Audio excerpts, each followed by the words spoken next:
Madam President, I rise today with some excitement that I get to tell a story that is, in America, thank God, a common story. But this take on this common story also has its difficulties. This story is, in fact, a love story. The first time that Jim Obergefell met the love of his life, John Arthur, neither of them were swept off their feet.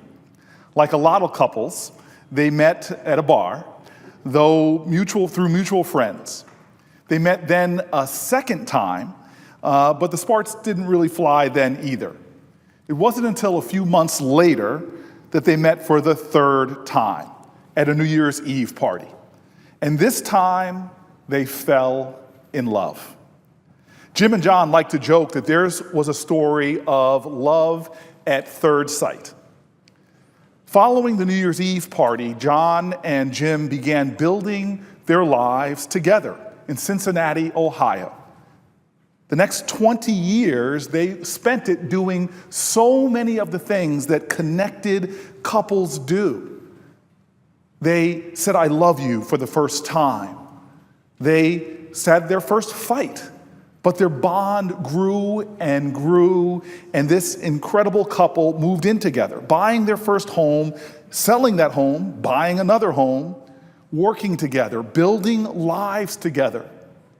They moved from job to job, but they stayed together, traveling, making friends, becoming involved with their community. They built a life of love together. Jim and John's love story is a familiar one. They crossed the familiar relationship milestones and faced so many of the same probing questions many of us who are single often get. Why aren't you married? Have you thought about getting married? Hey, what about marriage? Well, of course they had thought about marriage. Their bond was that strong. They were so deeply in love and committed. But their response, unfortunately, was that they had thought of it, but they wanted it to actually mean something legally. They wanted it to be right and just. They wanted their marriage to be affirmed before all, for it to have the depth and the meaning of law. They wanted it to be recognized just like it was for other American citizens. They wanted that ideal deep in our country's heritage, flowing through all of our roots, that they, together as a couple, could have a life, could have liberty, and could pursue their happiness. Well, for them, the time of equality and freedom in our country, for all of us who see that ideal and are moved by it, it was for them at that time, and for all of us seemingly far off. But I tell you this, it's what I love about America, is that you cannot slow down the dream of freedom and equality. It marches forward. We were founded with this ideal, and this is freedom's most fertile ground. Look at our history and you see all the attempts to stop these fundamental ideals of freedom and equality under the law. People and tyrants with brutality tried to chain our freedom, tried to beat it back. They tried to assassinate its advocates. But just as the statue of freedom that sits on the Capitol dome, freedom rises and it will come.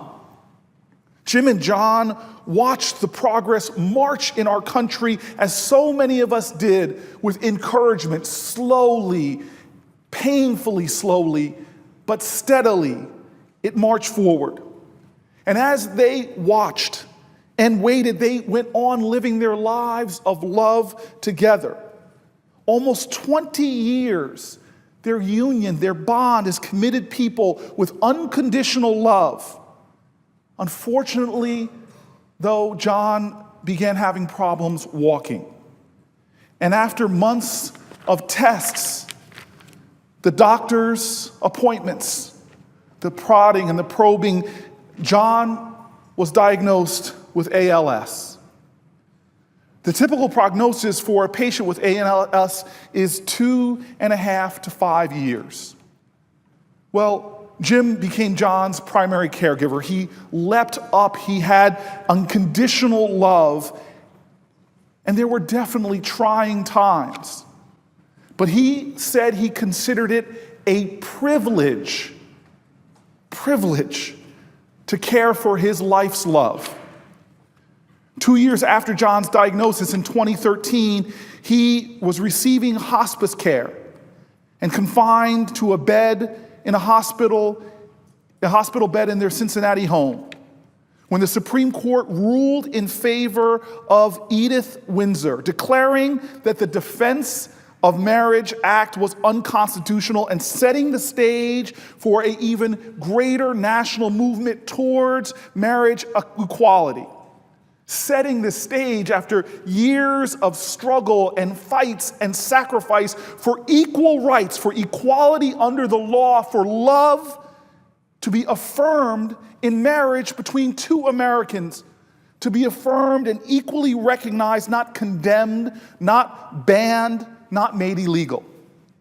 And so on a warm day in June, after spending 20 years of love, of commitment, of unconditional bonding, they built a life together. It was at this moment that Jim leaned over to John, sitting there in his hospital bed. He kissed him and proposed, "Let's get married." Because Ohio has yet to recognize marriage equality, and with John confined to his bed, this was going to be challenging. Their options were limited. Transporting John to a state that would recognize their marriage would require a special medically equipped airplane, and it would require a lot of money they did not have. Jim asked for ideas on Facebook, and people came forward unprompted. Jim and John's friends raised $13,000 to cover the entire cost of a specially chartered medical plane. A few weeks later, Jim, John, and John's aunt Paulette, who became ordained to perform the service, boarded a plane in Ohio that took off and landed nearby in Maryland. In this state, they recognized marriage equality. In this state, they recognized the love of two American citizens. And for 7.5 minutes on the tarmac in Baltimore, Washington International Airport, John and Jim, two Americans, had their wedding. Sitting on the tarmac, Jim holding his partner of 20 years' hands. They held hands, and even though one lacked dexterity and strength, they held on to each other. And Jim said this to John: "We met for the first time. My life didn't change. Your life didn't change. We met a second time. Still nothing changed. Then we met a third time, and everything changed. As you recently said, it was love at third sight. And for the past 20 years, 6 months and 11 days, it's been love at every sight." In a cramped medical airplane, John's aunt began the formal vows. She started to say, "Take each other's hands," but realizing that they had never let go of each other's hands. They exchanged their rings, Jim helping John place the ring on his own finger. And after the ceremony, they left that Maryland tarmac to fly back. Jim and John arrived home to the realities of a disease like ALS. John was dying. And while they had taken their eternal vows together, while their marriage was affirmed by love, affirmed by this unbreakable commitment, affirmed by loving family and by friends, affirmed legally by the state of Maryland. Their marriage was disavowed by their home state, the state that John would eventually die in. The men, though, at this time decided to work with a civil rights attorney who feared that absent their action on their part, John's death certificate would list him as unmarried, an assault on the dignity of two great men. His life with his partner, their 20 years of love and commitment, and ultimate affirmation of those years, their marriage would mean nothing according to the government on this document. The last documentation of John's life, this insult, his love, his life of love and meaningful commitment and bond, it would be denied on this paper by their government. Denied, negated, disallowed by his government. This man, married to the love of his life, would die in his home, in his state, listed on that final government document as single. With their attorney, the men filed a lawsuit to have John and Jim's marriage legally recognized in Ohio. A week and a half after their marriage, a district judge in Ohio ruled to recognize their marriage, but that was just the start of a long legal fight. In the last months of John's life, Jim worked with the attorney to continue the fight for recognition of their citizenship rights as Americans. People would ask Jim, why, when your husband is dying, would you use the last days together to fight this, to do this? Jim's response was simple: why not? Jim could not think of any better way to honor his husband, to live up to their vows, to demonstrate the power of their love, the power of their commitment, the power of love in our world. A little over 3 months after their marriage, the inevitable eventually arrived. John passed away at the young age of 48. Amid his overwhelming grief, Jim found a small but substantive source of solace. On John's death certificate, he was listed as married, with Jim's name listed as his surviving spouse. The state of Ohio, though, appealed the decision to list John as married. Their government went to court to strip he and his beloved of this recognition. And they won, with state officials making it their mission to change John Arthur's death certificate. Jim now stands as a named plaintiff, though, in an appeal to the United States Supreme Court, appealing to the highest court in the land to have their citizenship rights recognized, their love recognized, their vow and commitment be worthy of recognized, that they are full American citizens. They've joined with cases from 3 other states also seeking that affirmation of citizenship, of equality under the law. Together, all these cases have come to represent the cause paving the way for marriage equality to become a reality in our nation. Jim and John's story is moving as their case is being heard in a building with emblazoned on its side the highest ideal of our land, equality under the law. Their story is heartbreaking. It is inspiring. But unfortunately, in our nation right now, it is all too common.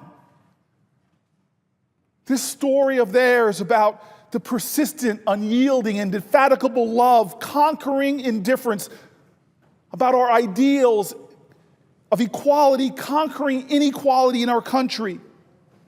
This call of their hearts for each other reflects the larger cause for our country, for itself, for us to live our truth. It calls that question forward. What kind of country will we be? Will we be the nation of love and freedom and equality? Will we be the nation that every single generation has had people standing up for these ideals? people pushing to march forward for our country these ideals.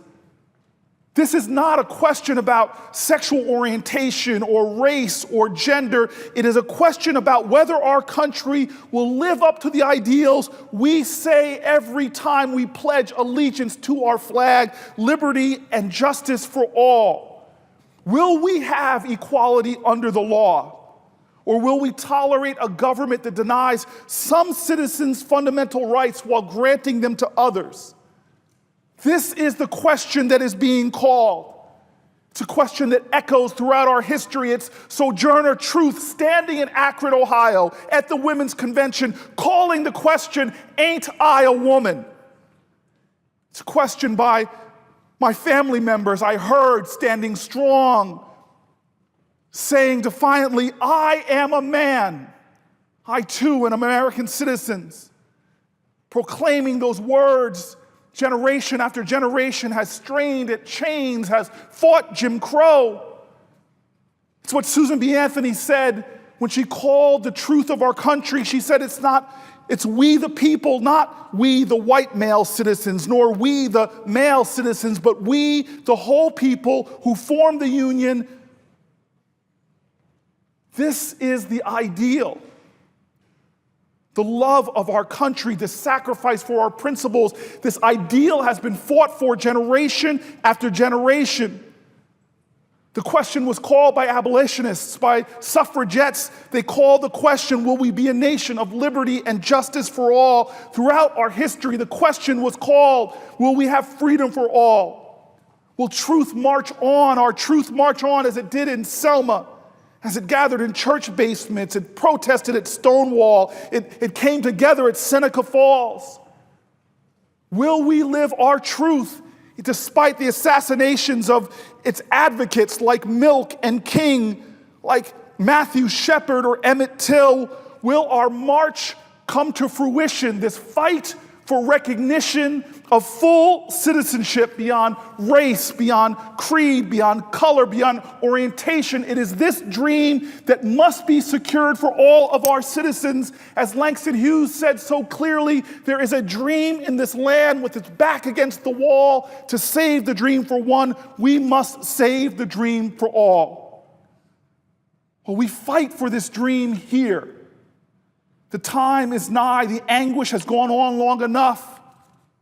And I'll tell you, I found out just preparing my remarks that we still face these weary years and too many silent tears.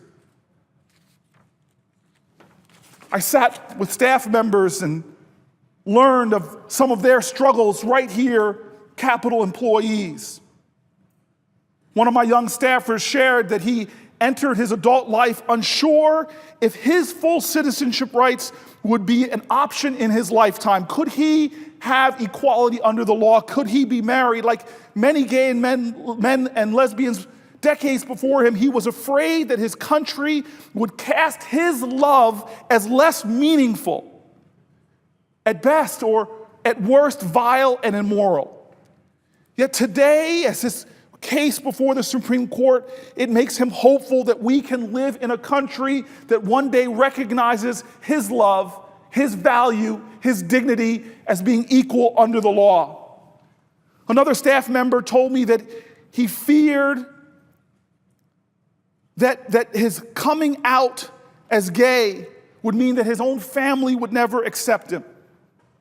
He shared what he described as a defining moment in his own valuation of his self-worth when he came out as gay to his deeply religious grandmother. She held his hands tightly in her own, looked at him in the eyes, and proclaimed, "I will always love you, and I will love anyone who loves you." All across America right now, there are weary years, there are silent tears, there is unspoken pain in a country that does not value the dignity, worth, and equal citizenship rights of too many. What message does it send? How many stand in uncertainty and fear and despair that threatens to consume the potential of young people? I see the data of suicide rates rising for our gay, lesbian, bisexual, and transgender teens. We cannot give any implicit support for any idea that they are lesser or less worth or less citizens.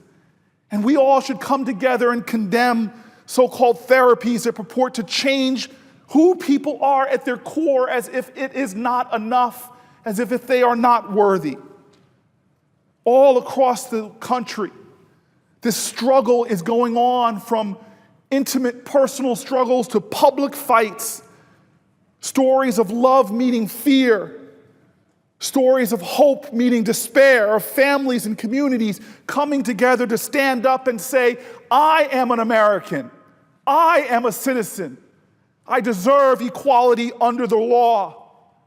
As Jackie Robinson said then, it is true now, the right of every American to first-class citizenship is the most important issue of our time. Jim and John and all America have a right not to second-class citizenship, but first-class citizenship, to honor their first-class love. Well, I'm a prisoner of hope today. I'm not going to let disappointment after disappointment undermine my infinite sense of hope for our country. Our history as a nation is a screaming testimony, the perpetual achievement of freedom and light and truth overcoming inequality and hatred. Just 3 years ago, only 6 states and Washington, D.C. had marriage equality, with 34 million Americans living now in marriage equality states. 37 states now and D.C.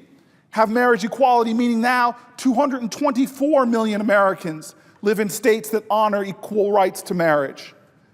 This movement has been a strong validation of our country's history. It is a shining example that progress can come. However, just because of the arc of freedom bending towards justice does not mean it won't meet resistance. As King's word said, change never rolls in on the wheels of inevitability. We are the architects of our nation. We are the truth tellers, light workers, and lovers that must exalt our principles. We cannot fail now.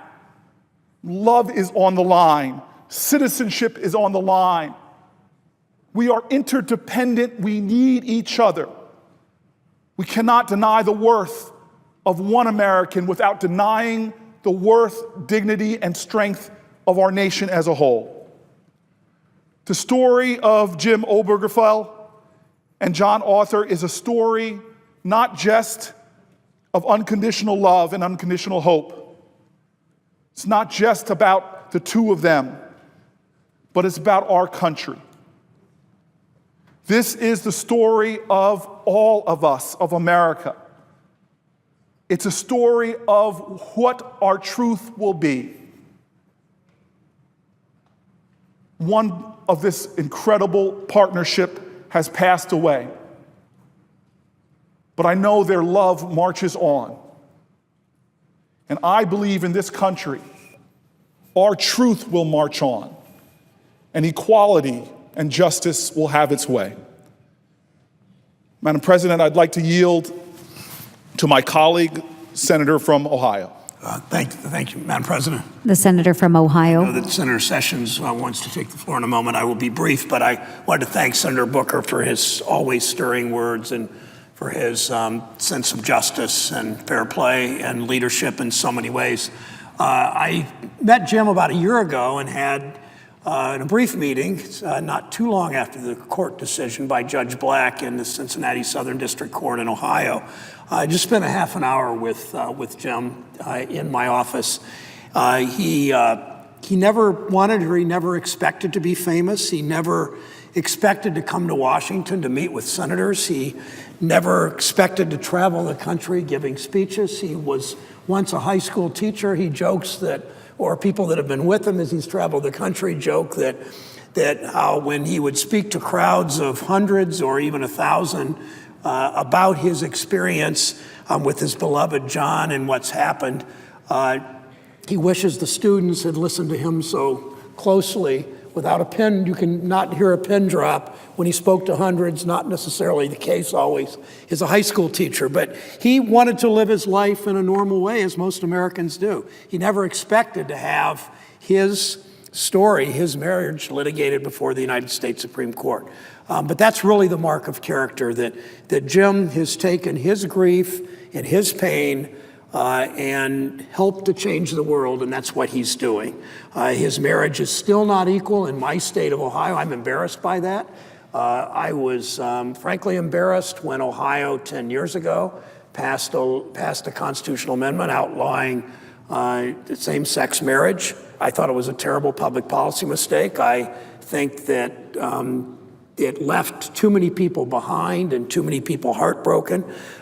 Jim and his late husband, John Arthur's story is one of love and of sacrifice. Could happen to anyone else. Could happen to any of us. Frankly, it happens to too many families. So as Senator Booker pointed out, they flew to Maryland where John's aunt, Paulette Roberts, officiated their marriage on the tarmac in a medical plane. Paulette remarked, quote, "If marriage vows mean anything, then these two were more married than anyone I had ever known." That speaks to their commitment, it speaks to their love, it speaks to the seriousness with which they took their wedding vows. Just 3 months, and the seriousness of the relationship for 20 years prior to that. Just 3 months and 11 days later, John passed away. Jim has been fighting for his marriage ever since. The question is, why should he have to do that? No one ever voted to allow my wife and Connie and me to stand before our family and acknowledge our love and commitment. When we were married, we were benefiting from a right a right not extended to the minister who officiated our wedding. The woman who officiated at our wedding, Kate Huey, had had a commitment ceremony 18 years earlier. It wasn't until late last year that she traveled to New York with the woman she loved and was officially married, legally married in New York. You still can't do that in Ohio.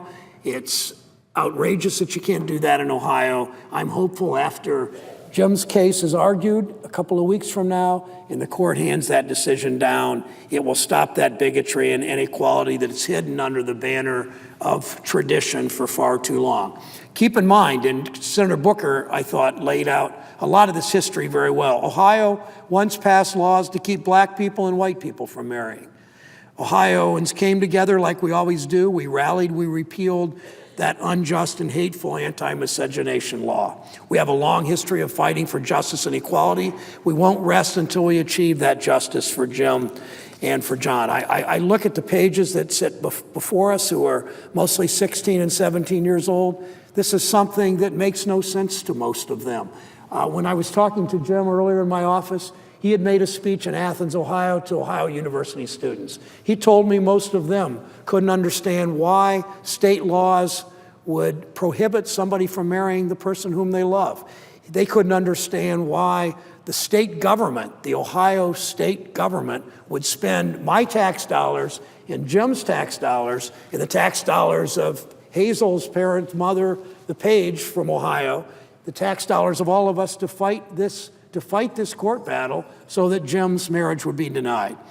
If the Supreme Court rules in Jim's favor, and I think it will, Jim's name will go down in the history books, along with Roe as Roe v. Wade, and Brown versus Board of Education. It's not what Jim was after. It would be fitting for a love that spanned decades and was strong enough to carry Jim here to Washington. The moment has come for our Supreme Court to stand on the right side of history and join Americans who support marriage equality. As Senator Booker said, 37 states, the District of Columbia, now allow marriage equality.